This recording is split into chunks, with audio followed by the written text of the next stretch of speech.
For boxing. All right, y'all. So I just got done listening to this interview with Tank Davis. I didn't listen to the whole interview, I'll be honest. What he was talking about, it actually was a clip from the interview. Let me not even say I listened to the interview. I saw a clip from the interview and listened to it, where Tank was complaining about how Floyd tried to set him up to lose when he got him in that title shot against Pedraza. And this isn't something new. This something Tank been saying for years, and he seemed like he almost got emotional talking about it. You know, it was like it was very upsetting to him, and of course it has to be for him to still be talking about it all these years later. But I mean, winning that title is what launched Tank's career. You know, launched him. That was his launching pad to get him to where he is now. Yeah, he had to put in other work. He had to be positioned right. You know, his team around him had to do the leg work and the groundwork to make things happen. But at the end of the day, getting that title shot against Pedraza at the time that he did and winning it, him taking care of business in the ring, is what helped catapult him to the heights he's at today. You know, Tank talked about being, at the time, I think he was 22 years old. He had 16 pro fights, 16-0. Good bit of knockouts. I don't remember off my top of my head what Pedraza's record was. For some reason I want to say it was like 21-0, but I could be wrong. But anyway, whatever. And I can have, you'll probably see that on the screen because I'm gonna go pull that data.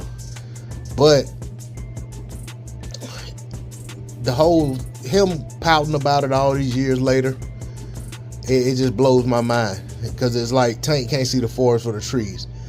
I mean, granted, there was some things going on, according to him, between himself and Floyd, and some allegations and things like that, and he felt like Floyd was mad at him and trying to punish him. But to me, to have the mentality that getting your first title shot in your 16th fight and you know, 22 years old, as some form of punishment. I think having that mentality just kind of blows my mind, because that just goes to show that that's what he thought.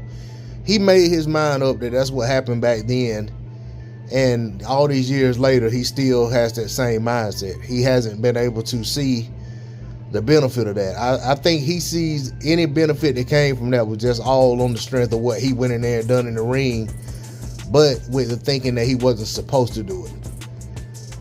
In my opinion, I think Floyd had more confidence in Tank Davis than he had in himself. Tank made the comment that, you know, basically Floyd told him if he didn't take that fight, that he was going to be put on the shelf. And he said he already had fought in about six or 8 months before that, and he wasn't making but about $10,000 a fight or something like that. Now look at the kind of money Tank talks about he makes now versus $10,000 a fight back then. Winning that championship paved the way for him to make the million plus paydays that he makes today. But he's still pouting about how Floyd set him up to lose. But in contrast, or to compare that to what happened with Floyd, Floyd himself fought a seasoned champion, more accomplished champion than Pedraza in his 18th fight. Tank was in his 17th. Floyd was in his 18th. Floyd went into the fight 17-0. Hernandez had like one loss, maybe a draw. I think he had over 30-something wins. Had been a champion for a while. Floyd was 21 years old. And like I said, he was 17-0.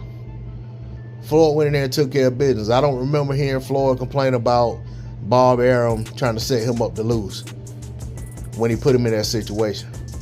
I think in both cases, the promoters were trying to build a star or trying to put a fighter in position to become a star down the line. Trying to build a fighter into a champion. You put him in an opportunity to win the title. Not some form of punishment. And both guys went on to great heights. Like they never looked back. Now granted, Floyd done a lot more with what he had ahead of him after winning that title from Genaro Hernandez in terms of the guys he went out there and fought. Tank still has a lot of work to do. That he seems that basically, if you listen to him, he don't talk like he's interested in doing the work. He's not interested in fighting the other top guys. But when I look back at this situation and how he's still talking about it, it makes me understand that it's not his mindset to want to go out there and seek tough challenges, to seek, give opportunities to the guys that actually are a threat to him. I mean, he looks at the Pedraza fight all these years later that was a threat to derail his career. I mean, and in all honesty, your first championship opportunity is supposed to be a threat. It's supposed to be a fight that, there are people who feel on one side of the aisle, people on the other side of the aisle feel like you can go out there and win, some feel like you can lose. And it's boxing. So there are never, situations where you just can't lose. I mean, it's the theater of the unexpected. But my whole thing is I just have an issue with the fact that Tank still hung up on this all these years later.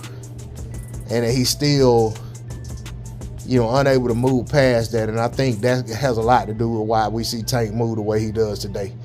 I mean, in the ring, I think there's nobody, bar none, that I would just, off the top of my head, say any of them guys at 135 that I would just say beat Tank Davis. I mean, I would have to really look at it analytically and break it down and look at everything going into the fight, guy coming off a layoff, injury, whatever the case may be, before I could just say unequivocally that they would beat him. So if I just had to say versus anybody, you call their name, I'm not going to say they beat Tank Davis. But at the end of the day, those same guys, if you ask me, will those fights get made? And I'm more inclined to say, no, they're not going to happen, and that Tank Davis is the reason they're not going to happen. Because Tank has to pick these guys.